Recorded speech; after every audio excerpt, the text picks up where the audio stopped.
This is Rock and Roll Roots with Steve Palec. Hi, this is Steve Palec, the host of Rock and Roll Roots on W-KLH, and I appreciate each and every person that listens to it. There goes the last DJ who plays when he wants to play. However, I'm going to strongly suggest that, for once, don't listen to me. Listen to Joe K on Play That Rock and Roll. There goes the last human voice. And there goes the last DJ. So for someone who might be, like myself, new to bourbon, what are some good entry-level safe bets that you could introduce yourself to that with? Well, I mean, you've touched upon one of my obsessions in life, so I'm going to take advantage of giving you a long-winded answer to get to your question. The thing about bourbon is that really interests me are the rules around it. Now, bourbon, when you think about it, it's the only true American spirit. Everything else comes from somewhere else. Vodka, wine, tequila, beer. We're talking about all different countries. Bourbon, by its rule, has to be made in America. And it has to be aged in a brand new charred oak barrel. It goes in, again, more rules, 51% corn. It goes in as a clear liquid, and it sits in this barrel for years. As it sits in the barrel, it's expanding and contracting with the weather and the barrel, and it picks up the color, it picks up the taste from the barrel. All these different things lead up to this drink you're about to have. Now, the next thing to understand, most people make the mistake of thinking it's a shot. It's a sipping drink. I know a lot of people take a shot of it and go, oh my God, I can't stand that, and that's it. It's categorized forever. There's something called the Kentucky Chew that everyone should know and do before they try a bourbon, or even after years of drinking it, have it. And that is, you take a little sip, keep it in your mouth, and chew it. Keep it there for about 10 seconds, move it around, and then swallow it. Because at that point, you still haven't tasted bourbon. You are inundated with the taste of alcohol, and your mouth cannot process any other taste. It's slapped in the face by that alcohol. After you do that chew, the next sip that you take will be the first time you're tasting that bourbon. And you will taste, because you're acclimated to it now, you'll taste the caramelized flavors. You'll taste the fact that it's sat in a barrel. And now you just keep sipping it, and all of a sudden, you are tasting more and more, and you have an appreciation for it. That being said, two things to keep in mind to answer your question. One, never just open a bourbon and drink it. Go through that process. The second is that the longer it sits in the barrel, the more flavor and personality that bourbon has. So it has to age for a minimum of 2 years. And there are some cheap bourbons, usually on the bottom shelf, that are aged for 2 years. But to answer your question, there are some go-to bourbons I have that are just spectacular. Eagle Rare, for example, has been aged 10 years, and it's a very, very affordable bourbon. Buffalo Trace, same thing. It comes from the same place. 1792 is one of my very affordable bourbons that I use as a go-to. Jefferson's, any of them, including the one that's a little pricey, but Jefferson's Oceans, is a bourbon that goes through that process of sitting in the barrel, but on a ship that goes around the world. So it's moving around in that barrel. Wow. All of those. Maker's Mark is a great entry-level bourbon. I know a lot of people think about Jim Beam. Regular Jim Beam, sorry, I won't drink it. But Jim Beam Masterpiece, it's called their Master Keepers Edition. It is as good a bourbon. They don't talk about it. It comes in a big wooden crate, and that's why it costs a lot of money. I wish it didn't come in that crate. It's one of the best bourbons I've ever had. So again, there are a lot of entry-level bourbons you could try, but it's much more enjoyable if you know a little, and if you do the chew, and then you buy something that's been aged as much as your entry-level pricing will allow it to be.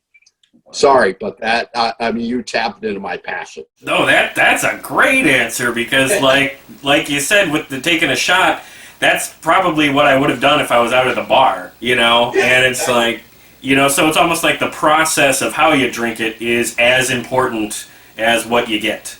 You're absolutely right. And actually, one of the greatest benefits that came out of my discovery and obsession with bourbon is that I used to drink a lot of beer. I used to drink a lot of sweet drinks.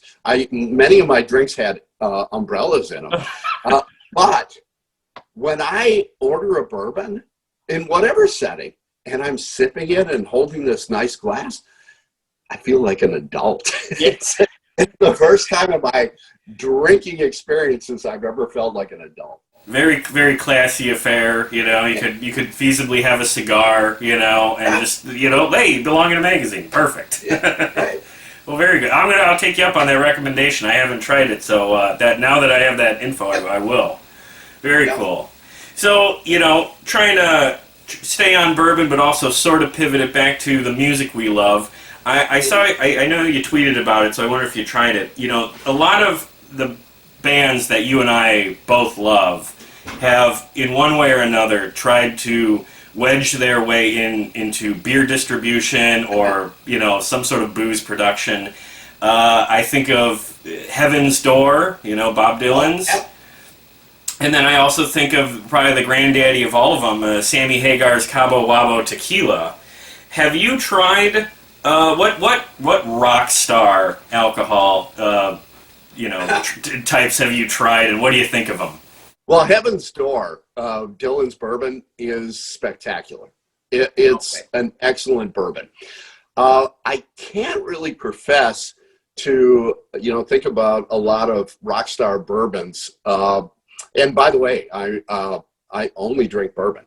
Okay. Yeah. I only ingest 3 liquids: water, coffee, and bourbon. And I didn't set out to do that, and I'm not, you know, that obsessive about it. It works out that way. I will answer your question though, Joe, by saying that I think the key to any endorsements, actually, it's one of my theories about music, and it necessitates one thing: for music to be long lasting, for it to be accessible for multiple generations. And it's the same thing with brand endorsements. It had better damn well be sincere. So, you know, Dylan's, obsession with his bourbon and his whiskey is sincere. He didn't just slap his name on it. Just the same way that his music wasn't product. When he was writing songs and performing in the 60s, for that music to still be enduring in 2020, it has to come from sincerity. Now, I'll give you an example of an endorsement that truly is sincere, and that's Matthew McConaughey. He endorses Long Branch Bourbon. He's involved with Wild Turkey in a lot of things that they do. And he does it because it's sincere. He really, really likes that bourbon. So I've tried that bourbon and I like it. There's some other really weird ones that actually, if the entity or the person putting their brand or name on it is sincere about it, there's a pretty good chance it's a good bourbon. There's a James T. Kirk bourbon. Oh. And, you know, I bought it for the hell of it. And I'm like, this is great. Terry Bradshaw, the Pittsburgh Steelers quarterback, endorses a bourbon. But I'll never forget when I was a sportscaster and totally intimidated and intrigued by all these situations I found myself in. One day, I'm across from Reggie Jackson after a baseball game. And I asked him about his candy bar.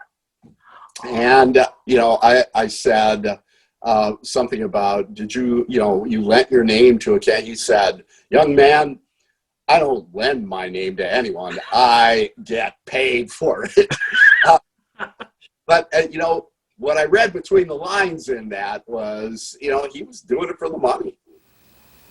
Yeah. Oh man, but that is such a nostalgia bomb for me right there, because I absolutely sold those candy bars as a kid. And I haven't even thought of that name in so many years. That's a blast from the past. But yeah, you know, I mean, that's the whole notion of celebrity endorsements, you know. Like, when it comes to booze, I always think of, like, maybe on that spectrum of, like, credible endorsement and less so. You know, Dan Aykroyd has that Crystal Skull vodka. Yeah. And he truly believes aliens and all that stuff. And I believe whatever he's trying to do with that vodka, that is crazy genuine, you know, and it probably is good. I'd probably try it. And then, yeah. And then on the other end, and I'm not getting into politics at all, but before he was president, Trump had Trump vodka, and he didn't drink, which is just like weird.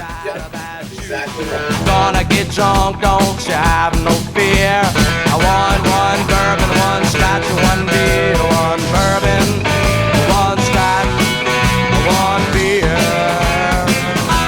For once, don't listen to me. Listen to Joe K. on Play That Rock and Roll. Okay, now you can come back to me. At the bar, I'm getting drunk, I'm feeling mellow.